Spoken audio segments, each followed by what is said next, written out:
Hello, hello, and welcome back to part 2 of Day 9 Daily number 329. We're taking a look at Morrow's fancy, suave amazingness that is his ZVT style. And in particular, we're just going to look at very standard play at this part in the game. It's just going to be very, very typical play.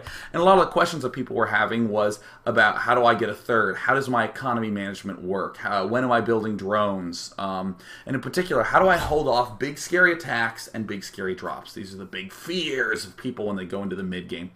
We finished up the early game. I talked a lot about economy management and a lot about how safe he was. I didn't talk that much about the strategery of the opening. I specifically left that for the mid-game. Before we go into that, I need to briefly make one addendum that was pointed out by the audience.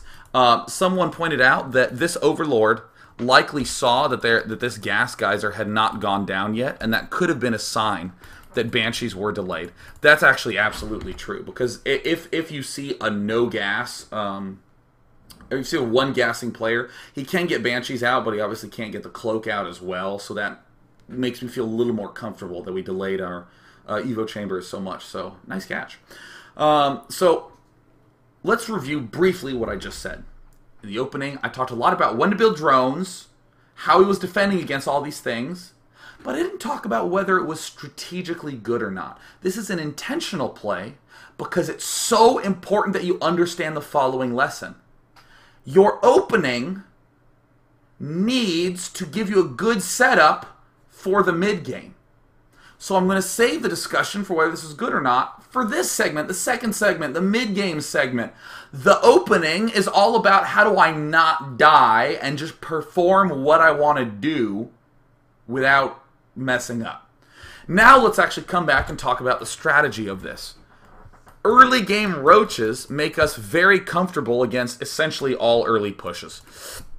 Excuse me, Hellions, some Marine pushes. Marauders, I guess, can be a little scary if they do something like a Hellion Marauder push, but honestly, Roaches are just very, very solid units.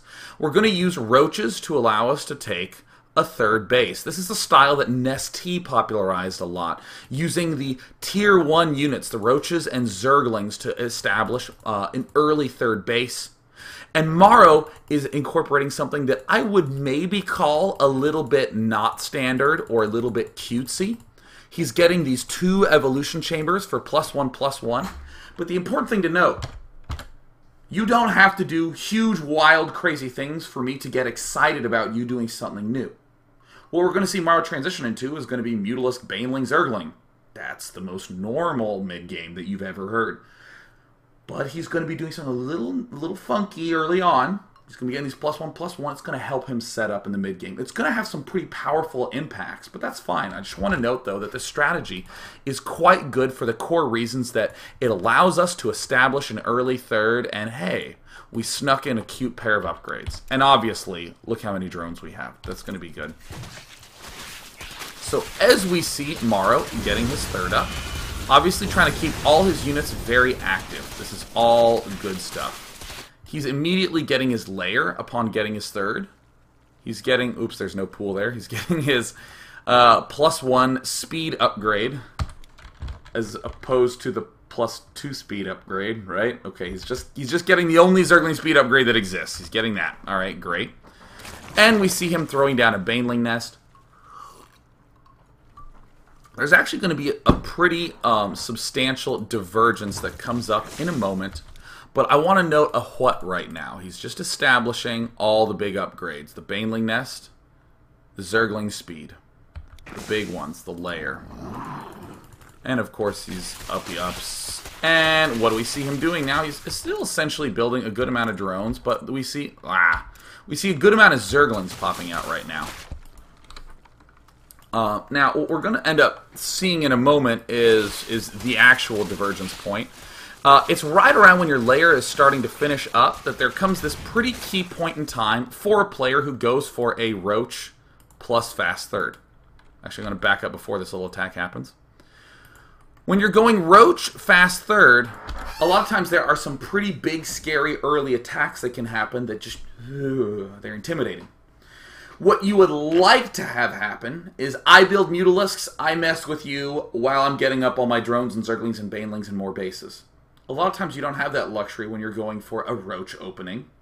So what you do is you use Tier 1 units with Tier 2 upgrades. You use Roach Speed, Baneling Speed, Zerglings with upgrades.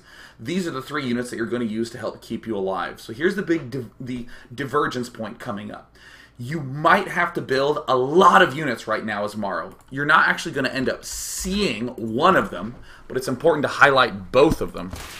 So I'm going to go to faster times 2 because this is a 42-minute long game. So as we see, a dastardly drop comes in, how tragic. So now we're getting messed with. In our opening, we were unmess-withable. But now we're seeing all sorts of annoyingness pop right in. Layer goes down, Spire goes down, completely reasonable, because we want Mutalisk. Roaches go down, completely reasonable, because you know what? We do not have a pool anymore. So we're going to go ahead and just build the only freaking units that we can. Roach is really good against Marines. Really good against Marines. Now, upon seeing that, you might be inclined as a Zerg player to do the panic, oh my god, I need to get all my ground upgrades up. I think it's okay to cut back on this upgrade, the speed upgrade for the Roaches. You might want to in this case because you lost your pool. But honestly, you just need some Roaches. You don't desperately need a big, baller, scary Roach army. Because the pool is lost, I really like this decision a lot more to get the Roach speed. There are some circumstances which you don't do it, but it's pretty much commonplace when you do your early roachingness. And the Baneling speed. Again, notice that we're getting all our Tier 2 upgrades for our Tier 1 units. Now, this is going to be a little bit tough to manage, just scooting around left and right like this, trying to cover your bases properly. We see our third base has not really gotten up. We obviously want that, but, you know, Morrow was in crisis mode, so at the very least we kind of understand. We did see that there was an army here that killed off our stuff, but here comes, I think, one of the more important moments in the life of a player. Here is the moment in time when players do not go back to building drones, when you should. Because if we look at the unit counting station, we see we have 15 Roaches, and he has 25 Marines and a tank. And if we even look at it, yeah, this is like a small-looking army. Yeah, we got maybe some more Marines back here. All right, whatever. Both our medevacs, or one of our medevacs lost a lot. One medevac has some stuff in it. This happens a lot when players get harassed. They're not aware of how much they've actually killed off. If a player drops a medevac with 8 Marines, kills some stuff, lifts up, and leaves, a lot of players treat that the same as if the player dropped the medevac and they killed off all the Marines and then the medevac left. In the case where all the Marines died, that's big! You're in great shape! Build some drones! Build some drones! If you didn't kill off anything, be a little bit wary of that. Be a little wary. So Morrow is going to be building himself another hatchery. Fairly common. He's taking a 4th base. This is a very aggressive play. Like, this is honestly quite difficult to be able to defend with ease. But now, all of a sudden, now that we are finally stopped building Roaches, how many Roaches do we build? Well, the exact number is not that important. This is just like, oh my gosh, I need to not die to these drops. Let me build some Roaches ASAP. But now we're just going straight back to Mutalisk Zergling. So we're talking a good bit about some transitions, and I must speed up at this point in time because I do not want to miss my launch. And just making a fairly typical army. Notice, he actually had to cancel this base. That's okay. Be aggressive with your expanding as Zerg in the mid-game. Be aggressive with your expanding as Zerg in the mid-game. Let me take a drink of my coffee and then reiterate that you should be aggressive with your expanding as Zerg in the mid-game. You just put the hatch down, and if he starts to kill it, just cancel it. You'll notice that this hatch went down at like the scariest time. Like, we just held off a drop. We saw a huge army in the middle. And Morrow's not blind. It's not like there's just some, like, he's putting on 2 eye patches to be a double pirate and he's just bashing his buttons on his keyboard. Morrow is not a double pirate. He plays with both eyes open and without any sort of impairment on his vision. He saw the army, but he expanded anyways. Because, again, it's this idea of, yeah, if he comes to attack it, I can cancel it. But there are circumstances in which he won't do that. Sure, he might kill it maybe 7 out of 10 times, but 3 out of 10 times, advantage. And the rest of the time, you lose, what, 75 minerals? At this point in the game, that's good. That's very, very good. So, getting himself up an extra macro hatch, and we see all defense mode going on by by Morrow. And one thing I really want to point out that is totally okay. Morrow has not moved out to look around the map yet. Once upon a time, he had vision. Right now, he does not have vision. He's going to slowly begin moving forward. I think he should lead with a Zergling instead of these roaches. And then when he sees what's here, then he should take that out. Good, he's securing himself a little bit of vision. But going right back to these plus upgrades. I guarantee you that if Morrow didn't have this drop, kill off his pool, and do all the damage in his main, that this +2/+2 would have happened earlier. But that's okay. If your opponent dumps a lot of money into dropping, he has delayed his big, normal, scary push. So, if you took a lot of damage from this drop, it's still okay, because if it delays your usual +2/+2, you're both delayed. So let me put some numbers in there to make that idea more explicit. This is one of the more important ideas about when you're messed with in a game. If, let's say, his normal push comes at 10 minutes, and you can get +2/+2 by 10 minutes. That's if nothing happens. If he drops, that delays his push to 14 minutes, which means that it is okay for you to wait up to 4 minutes before beginning your +2/+2. Now, some of you are thinking to yourselves, well, how do I know that it's 4 minutes of time? How do I know that? I don't know these numbers. I don't play that many games. I play maybe 5 a week. That's okay. That's okay. You're doing great. Keep playing. Play more. But I just want to put that mindset out there of, oh my god, I got messed with, and I always get +2/+2 really, really early on. You can just say to yourself, aha, I've been messed with, it's okay for me to get +2/+2 a little later. Expansion going down now by Morrow. Why? Well, because he just wanted to get an expansion down, and be aggressive with your expanding in the mid-game as Zerg. Completely throwing away a pack of roaches. Don't do that. You want to keep your roaches a little bit close together. Obviously, having a lot of our units, spread back a little bit. And we see, no guys, in our geysers, how soul-crushingly red cheek-ness going on. So Morrow has lost the big core of his army. He lost all those roaches. That's actually terrible. You really want to have those roaches back home. And now comes a big scary push. Every good Terran will begin sieging up right at the line of your creep. And what was Morrow likely going to sacrifice? He was likely going to sack this expansion. But that's okay, because you want to be aggressive about expanding. Notice he didn't even cancel that. I'm going to try to let that sucker finish. And Morrow, in the meantime, is building himself plenty and many Zerglings. Trying to pull back everything. Notice that he's splitting some of his units to deal with his drops. Look, just 2 Mutalisks. The remainder of the Mutalisks over here. This is actually one of the best ways to hold off a drop of Zerg. Just like control group of Zerglings and a pair of Mutas. Mutas go attack this one thing and then return back home. And hey, look, there's a push at the front door, and Morrow's just building a queen here like it's nothing. More drops going on by the Terran player. And always when these drops happen, just pull your army back. Your main army needs to pull back a little bit more slowly. And notice that Morrow began this battle even with food, and now he is ahead in food. Oh, what do you know? Another drop. This can be very, very scary.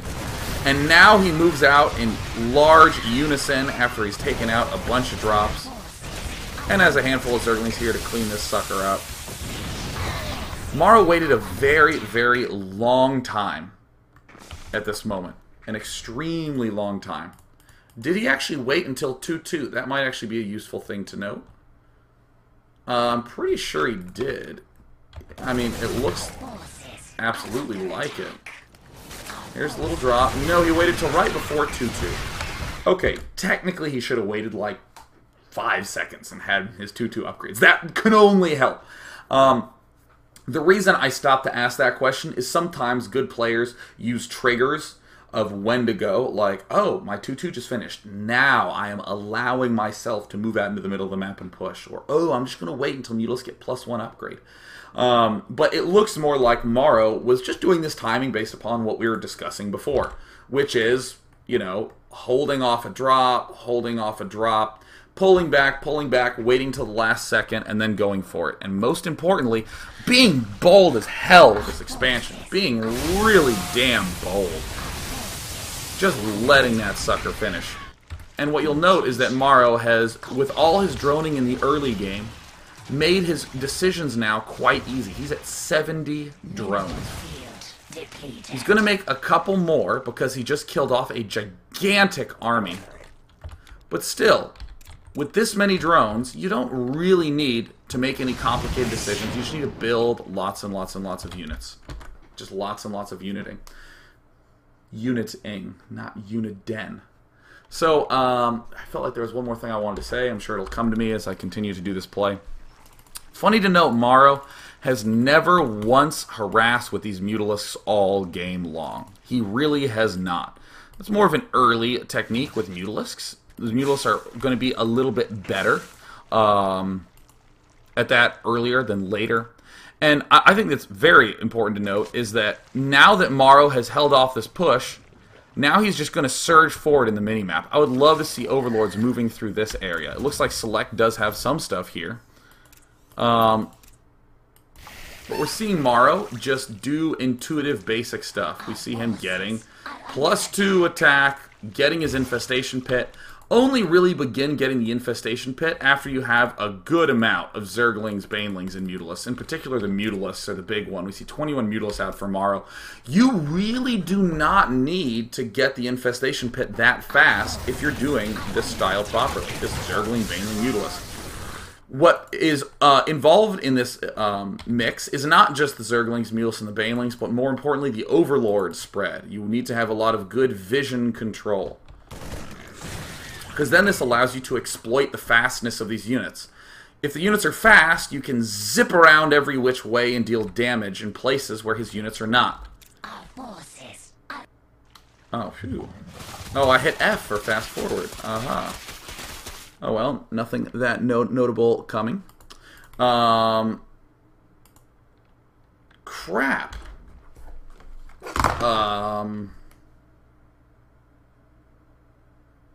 Hold on, my roommate is locked out of the house. Alright, hold on.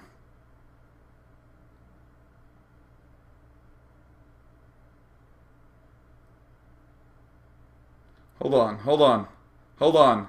I can't believe this. I really do not want to have to let him in.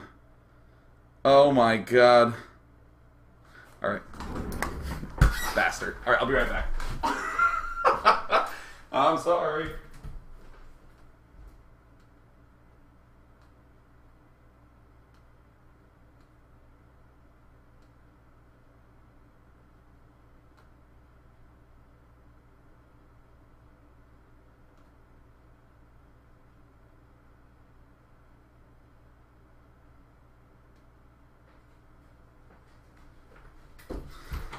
Bastard. Welcome to when you actually have a real life here at the Day 9 Daily. Oh my goodness. Alright. Well, unfortunately, this daily is going to be ending a little bit earlier than I had presumed, which is really annoying. Alright. Unfortunately, the daily will be wrapping up in 8 minutes. Alright, well, crap. That is literally the worst thing that has ever happened to me ever. So it looks like this is going to be a 2-part daily. Ugh, worst life possible. Alright, yeah, I'm sorry. The real lifeness is the worst thing ever. But, that's okay. We still got a good 50 minutes. A good 2 chunks going on. Alright, so we're going to speed things right along and still highlight the important parts about the mid and late game. So here is the importantness to note. So he is using a lot of vision to get his Mutalisks and Banelings into good positions. Mutalisks and Banelings are pretty damn good against the Terran army as a general rule. However, they're pretty good against a Zergling. Damn it.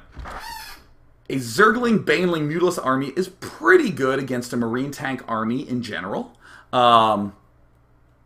but only really when it's moving. Only when the tanks haven't gotten the chance to siege up. Just don't attack it if it's sieged up. And we're going to see Morrow exploit this a lot in the mid and late game. This was bad, obviously, just losing a lot of stuff, losing a little bit of focus. But we see the Zerglings and Banelings just constantly bouncing around and never really engaging this army until a time like this. Now he would not want to engage it. Notice that the window was small. It's easy to exploit small windows when you have fast units. It's really not that big of a deal. So,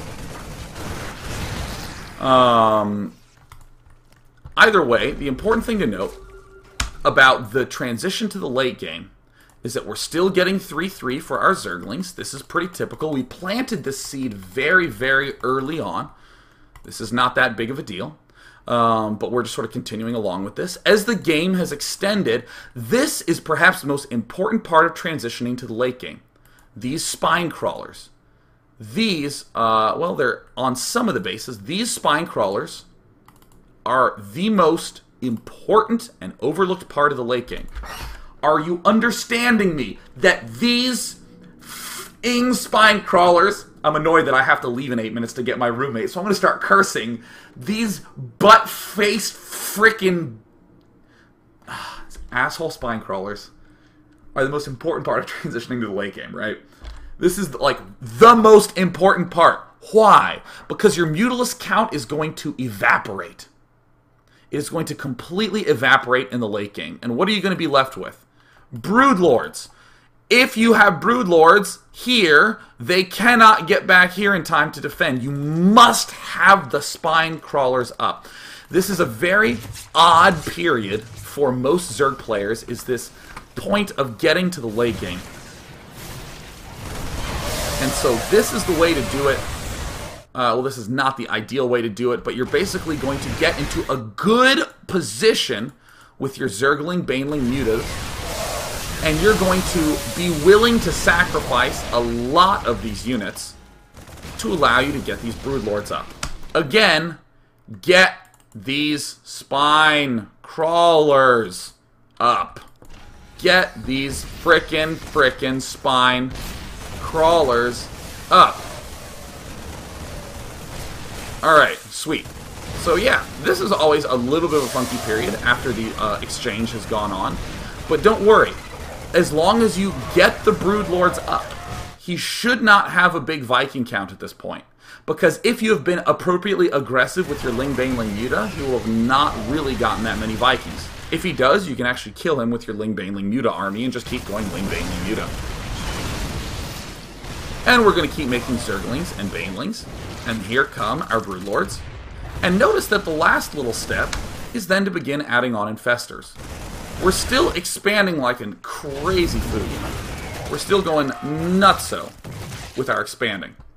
But the Infestors are the big thing that comes afterwards. We do have the Pathogen Glands, but we have yet to see an Infestor at this point in the game. And we can see very clearly the Broodlords are pretty good! Oh, Broodlords are pretty good! The only reason that Morrow lost this base and this base is because he put his Ling Baneling Muta in a slightly favorable, or actually a pretty unfavorable attack. It wasn't that horrific, but it was pretty unfavorable to him. I'm going to briefly talk about windows before I have to go. As you're transitioning to the Broodlords, there's like a 3-minute, or maybe it's less than that, maybe it's like probably a 2-minute window, where you are looking for a good place to trade your Ling Baneling Muta in an advantageous way. Counterattacking his main. Hitting all his stuff while it's moving. Right when he's hit the cusp of creep. All these are reasonable things to do. And in that 2-minute window, there's many windows that you need to be looking for. Like, oh, he's moving forward and he hasn't sieged yet. I have a 10-second window to do a trade. Or, oh, he's moving out. I have a 15-second window to slip into his main to do a big damaging counterattack. There's little tactics you can do, like if you've gotten Burrow, you can run into his main and burrow pairs of Banelings as you're moving into his main. And then when his army comes back, you can pop him. We saw Losira do that against Bian very, very well in the GSL semifinals. these are general little tricks and tips, but they don't really have that much to do with the strategy of things. The important thing is that you have this little window you're exploiting. Yeah, so as you're going into the late game, again, get your Broodlords up. Make sure the Infestors are popping out. I sincerely apologize, but I do have to go. It is apparently a total emergency because my roommate is doing the dishes this week. That's what I'll tell you, because I'm a real treacherous person to live with. If you mess with me, then you're cleaning my dishes, which aren't really that many because I'm almost always eating at Chipotle. Lols! So, at this point in the game, you have actually won as Zerg. You have actually essentially won. The one things that people always F up, these spine crawlers, but also creep spread. Start respreading your creep a lot, and don't overdo it on the Zerglings anymore. We see 21 Zerglings out. You just need to slowly get a bigger and bigger army with these Broodlords, Corruptors, and Infestors. If you really want to throw in an extra unit, doing things like Banelings obviously going to be good, especially when they're burrowed. All these burrowed Banelings are just time-buying units. Ooh, actually, this is something that I haven't seen that much that's absolutely brilliant. Morrow, you brilliant fool. This is the coolest thing that I have ever known. All right, I have to run right now. I'm going to go. So, guys, goodbye. Sincere apologies. Europe Week will conclude tomorrow, where I do not have anything to do afterwards. I'm just going to drive down to MLG Anaheim, where hopefully I will see you there. I'm going to run, guys. I'm not going to have that many outro musics going on. So, you'll just see a black screen for a little bit. Bye!